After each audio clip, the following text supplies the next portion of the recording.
Ladies and gentlemen, I am back in the saddle after Comic-Con. Yeah, I was going, wow, yeah, undefeated. Shit, no one knows what I'm talking about, but it doesn't really matter. Thing is, I am back in the saddle, and I am here to bring you guys One Piece episode 665 review. Now, of course, episode link in the box below. I'm both One Piece Official and Crunchyroll. And the thing here is that this episode is very simple, so I guess it's like a good way to get my foot back in to the water, you know, just a little bit of a tap before I actually dive right in, right? Because after not doing a few videos for the past, like, let's say, what, 4 days, a little bit rusty, yeah. I don't know why. No. Honestly, making videos for me at this point in time, it's like riding a bicycle, alright? It's like driving a car. The moment I get back in my seat, the moment I get back in front of the wheel, I'm good. I'm good. I know. It's like muscle movements. Like I have muscle memory. There we go. Muscle memory. But in this case, it's like mouth memory. Like I just go and shit just happens. And then my arms go crazy as always, and I'm fucking like, yeah, that's the way it is. So, thing here is that, again, episode links in the box below on Crunchyroll and OnePieceOfficial.com. This episode, the first half, filler. Like, it's cool. Yeah, it's filler, because you have the whole Agilia, whatever her name is, against, like, well, Slaymon takes her out, and beforehand, it's Slaymon, or Suleimon, or whatever his name is, Pokemon, gotta catch 'em all. This guy is taking on Rebecca, and he's just punking her, alright? I mean, this dude clearly outclassed her in skill. That's very obvious. And then she winds up getting in a very tight spot, and then Miss Agilia backs her up, takes the blows, she passes out, so she's gone, she's night-night, and then they continue the onslaught. After that, it was like this whole, like, Zoro thing, with like some kids, and then like, Zoro pat this kid, like, oh, wow, cat punch. Kid starts crying. The toy attacked the kid. Also, we find out something new, and it's filler, but it wasn't really, like, clarified in the manga. But in the anime, it's toys can't hurt humans, period. Bar none. They can't attack them. It's not how it rolls. So, thing here is that, because you know how, like, last time there was an incident that went down with a toy, and the guy was like, well, the toy was like, you're my girlfriend. Like, yo, fuck that dude, like, you're my girlfriend. And she doesn't remember who he is, obviously, due to Sugar's powers, and they sent him to a scrap heap. So, a toy that does something that's out of line in Flamingo's world goes to a scrap heap. So basically, Zoro runs away from these police, and he winds up back in the same spot where he's right next to Luffy and Kinemon. Very simple. So all that stuff is mainly filler. Now, when it comes to what's actually important, first of all, the pacing. When you exclude the filler, the pacing is still slow. Because not only do you have, for example, the scene where you have everyone look at the Coliseum like, what the hell happened? Whoa!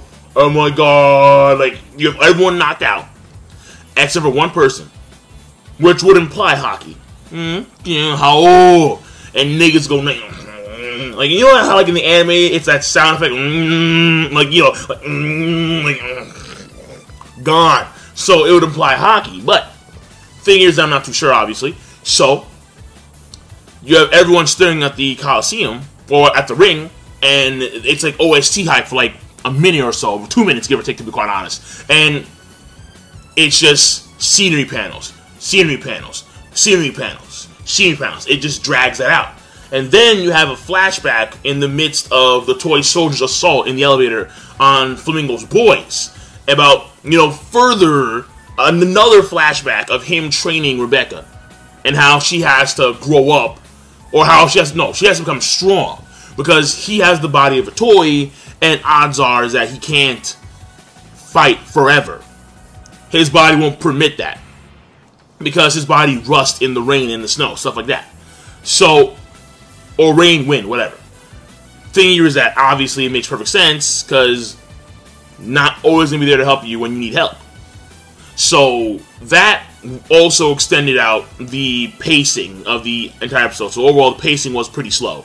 The animation For the toy soldier stuff, it was actually fairly smooth. Like, it really, that kind of threw me off. I'm like, huh. Like, a scene that I wouldn't put on that much of a pedestal in the grand scheme of the arc of just Rosa, actually had a pretty smooth, like, choreography and animation. It was nice. I'm not gonna lie to you, it was nice. The way he dodged the attacks, the way he hit, and the way he just smacked the guys with his gun, and they went flying into the damn guardrails.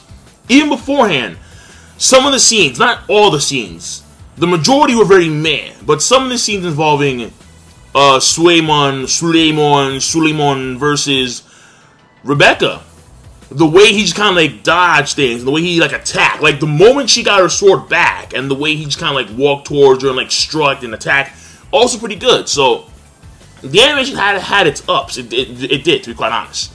So overall, the animation I'm even okay plus the good.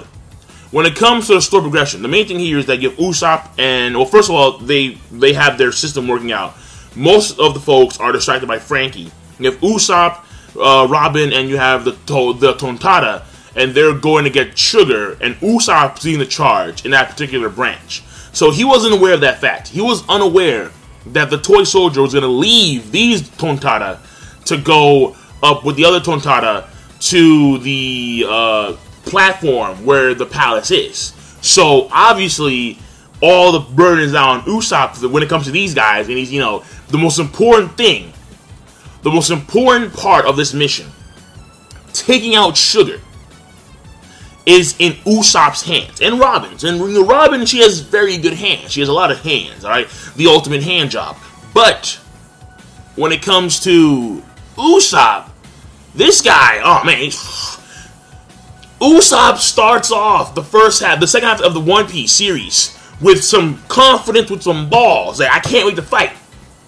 And when it comes to Flamingo, like, he's pissing his pants. It's weird. Usopp is just a weird motherfucker. Like, I don't understand sometimes.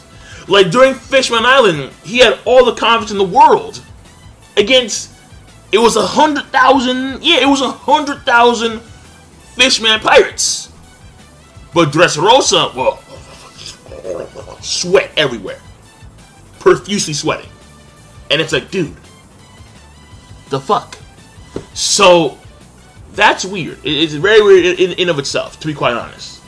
I'm not used to Usopp right now. I'm just not. And whether or not he's going to succeed or not, we'll have to wait and see about that. I mean, we actually get to see something very fascinating. Because the character development, there is really no character development when it comes to any characters, aside from the toy soldier, just once again fortifying his convictions, his determination to take out Flamingo, to change the country for the better for Rebecca. And of course, when it comes to story, again, the last part where you have everyone knocked out and then you have one winner. So Block D is essentially over. We're going to see what happens. And actually, Sabo makes a statement where he's like, that was pretty fast. I heard rumors, but ... So Sabo is aware of what actually went down in the arena. So we're going to find out what goes on, obviously, next episode. The last part I want to talk about is not really like a big thing, but it is fascinating. And it's seeing the Tontada use a method of combat that is specifically for them. So you have the fishmen who have their own set of combat. You have Fishman Karate. And then you have the Merman combat. So you have Fishman Karate, then you have Merman combat. That's a whole different thing. And then you have the Tontada, who have their own style of combat. So you had Leo and like you had one of the other Tontada, like Tontada combat, like Tail Pound or some shit like that. And then like, they take out these two guys that are, you know, they take out these two henchmen. So it's very fascinating because it's like, wait a second. So you have the Fishmen who have their own style of combat. Then you have the Mermen who have their own style of combat.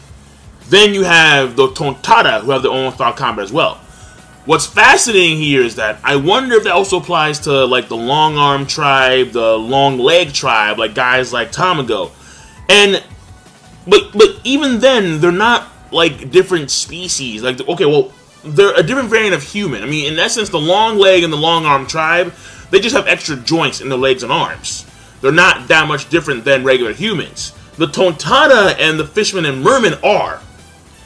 But the Giants, I think, it's kind of odd how the Giants don't have their own unique combat style.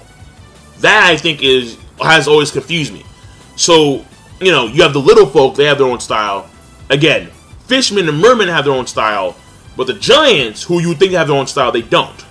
They're relatively speaking, they're just all ground and pound guys and gals. So that's pretty much it. I'm done. The episode overall, I'm gonna give it an episode rating of an okay plus the good, and I will see you guys later. So rate the video, comment, subscribe. Peace. Have a nice day. Keep on watching.